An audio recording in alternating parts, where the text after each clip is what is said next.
ఏంటానంది ఇక్కడికి రమ్మన్నావు? రా అన్నయ్య చెప్తాను, రా అన్నా. చెప్పండి అమ్మా, ఏం కావాలి?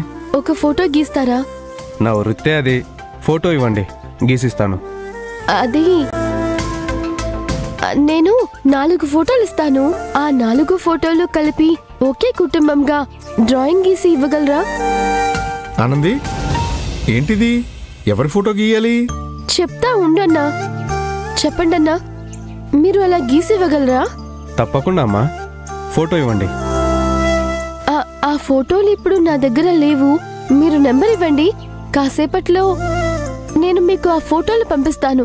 సరేనా? సరేనమ్మా. చెప్పండి.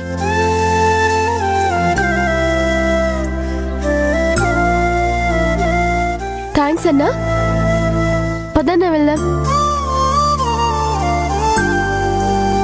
ఆనంది, ఏంటిదంతా?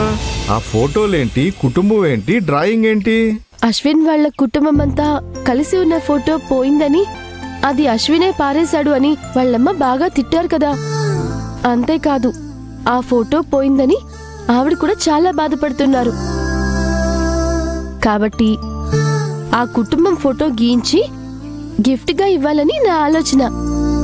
నీ ఆలోచన మంచిదే, కానీ ఆ 4 ఫోటోలు ఎలా వస్తాయి? వస్తాయి. అదే ఎలా వస్తాయి? నువ్వే తెస్తావుగా. ఇది మరీ బాగుంది, నేను తీసుకురావడం ఏంటి? వేరే దారి లేదన్నా, నువ్వే తేవాలి. మురళి అన్న, ఒకసారి వచ్చి నన్ను కలువ నువ్వు ఫోన్ చేసినప్పుడే అనుమానం వచ్చింది. ప్లీజ్ అన్నా, నువ్వు కాకపోతే నాకు ఇంకెవరు హెల్ప్ చేస్తారు చెప్పు? నన్ను సహాయం అడిగే బదులు నువ్వే అశ్విన్ అడిగి ఆ ఫోటోలు తీసుకోవచ్చు కదా. అలా నేనే అశ్విన్ని అడిగి వాళ్ళ కుటుంబం ఫోటో గీయించి గిఫ్ట్ గా ఇచ్చేటప్పుడు మజా ఏముంటుంది? అలా వచ్చావా? అంటే నేను నానా కష్టాలు పడి ఫోటోలు తెస్తే నువ్వు ఎంచక్కా గిఫ్ట్ గా ఇచ్చి మార్కులు కొట్టేస్తావా? పోనీ నువ్వే ఇవ్వు. వద్దులే, ఈ రకంగా అయినా అశ్విన్ వాళ్ళ అమ్మగారికి నీ మీద ఉన్న కోపం పోతుంది. అందుకోసమైనా నేను నీకు సాయం చేస్తాను. థ్యాంక్స్ అన్నా, త్వరగా తీసుకునిరా. అశ్విన్ వాళ్ళ నాన్న తిథి రోజు ఫోటో గిఫ్ట్ గా ఇవ్వాలి. ఫోటోలు సంపాదించి వెంటనే నా ఫోన్ కి పంపు. వస్తా. ఆగాగు. ఆ ఫోటో పోయిందని, అశ్విన్ పారేశాడని వాళ్ళ అమ్మ తిట్టిందని నీకెలా తెలుసు? నువ్వు అశ్విన్ మాట్లాడుకుంటున్నప్పుడు నేను విన్నాను. అమ్మా ఆనంది, కనపడవు గాని నువ్వు అసాధ్యురాలువే. ఇప్పుడు ఆ ఫోటో ఎలా సంపాదించాలో, ఎంత కష్టపడాలో, హే భగవాన్.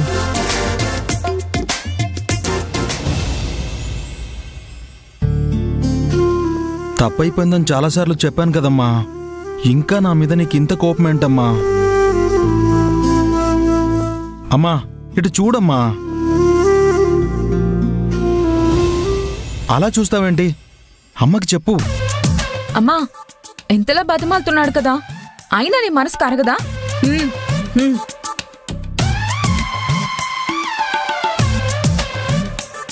నీ ముద్దలు కొడుకే కదమ్మా, ఈ ఒక్కసారికి క్షమించు లలిత. ఏయ్, ఇంకొకసారి నన్ను పేరు పెట్టి పిలిచినా పలకరించినా 4 కోసేస్తాను, జాగ్రత్త. నువ్వే నాకు పేరు పెట్టినట్టు పిచ్చి పిచ్చి వేషాలు వేయకు. గారాబం చేయబట్టే మీకసలు కొన్ని విలువలు తెలియకుండా పోతుంది. అదేమైనా మళ్ళీ మళ్ళీ దొరికే వస్తువా?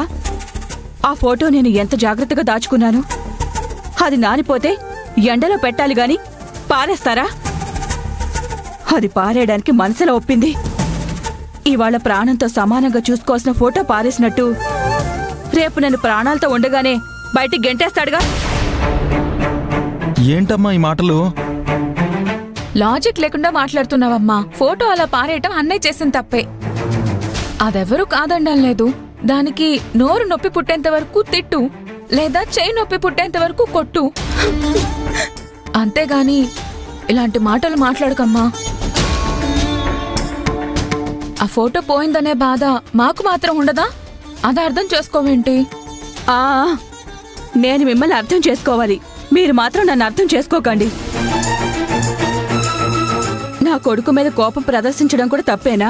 నాకు ఆ హక్కు లేదా? అలాగని ఉదయం నుంచి సాయంత్రం వరకు అదే పని మీద ఉండటం తప్పు కాదా?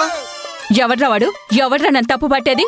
అమ్మా శాంతి శాంతి అహింసో పరమో ధర్మ అన్నారు మీలాంటి పెద్దలు.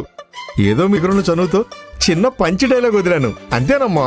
చూడు మమ్మీ, కత్తులతో కూరగాయలు మాత్రమే కొయ్యాలి, పీకలు కొయ్యకూడదు. పో, బతికిపోయావు. థ్యాంక్స్ మాత.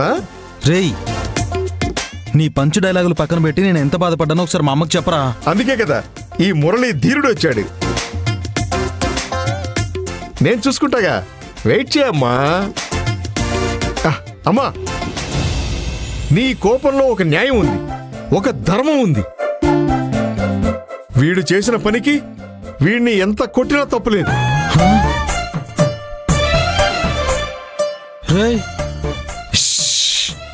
వెయిట్ వెయిట్ వెయిట్ చేయరా. అమ్మా, నువ్వు వీడి గొంతు మీద కాలేసి తొక్కచ్చు, నేను అస్సలు పట్టించుకోను. నీ మీద కేసు రాకుండా నేను చూసుకుంటాను. మురళి అన్న, ఏంటిది? Wait wait. అన్నయ్య, నువ్వు ఒక రాంగ్ పర్సన్ ని సపోర్ట్ చేయమని అడిగావు. అయినా ఇలాంటి తిక్కలుండి ఎవరైనా హెల్ప్ అడుగుతారా? నిన్ను మీ అన్న తిట్టడం కరెక్టేనే. Okay okay, coming to the point.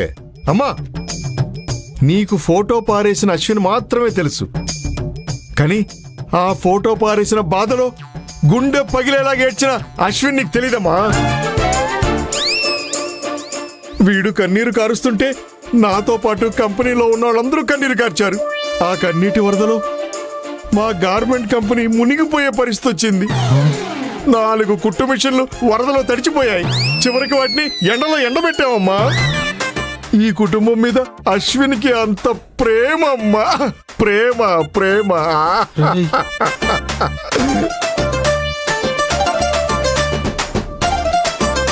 ఈ ప్రపంచంలో వీడికి ఎన్ని కష్టాలు ఎదురైనా తట్టుకోగలడు, కానీ నువ్వు వీడి మీద కోపం చూపిస్తే మాత్రం భరించలేడమ్మా, భరించలేడు.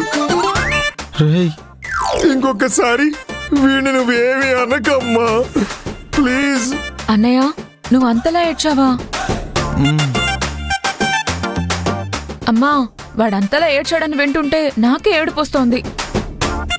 నీ తల్లి మనసు తల్లడిల్లిపోవడం లేదా?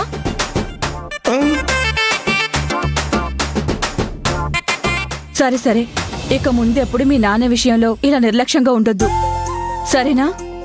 అమ్మయ్యా, ఎలా అయితేనే మా అమ్మ నాతో మాట్లాడేసింది. ఇది చాలమ్మా, మా అమ్మ బంగారం, అంతే. రే మురళి, ఉప్మా చేస్తున్నాను, తినేసి వెళ్ళు. నువ్వు చేసిన ఉప్మా తినేసి వెళ్ళాలా? యారా, నేను చేసే ఉప్మాకేమైంది? ఏం లేదమ్మా, ఏం లేదు. నువ్వు వెళ్ళి ఉప్మా చేసే పనిలో ఉండు. 4 జీడిపప్పులు కూడా మమ్మీ. అలాగే. వెళ్ళు.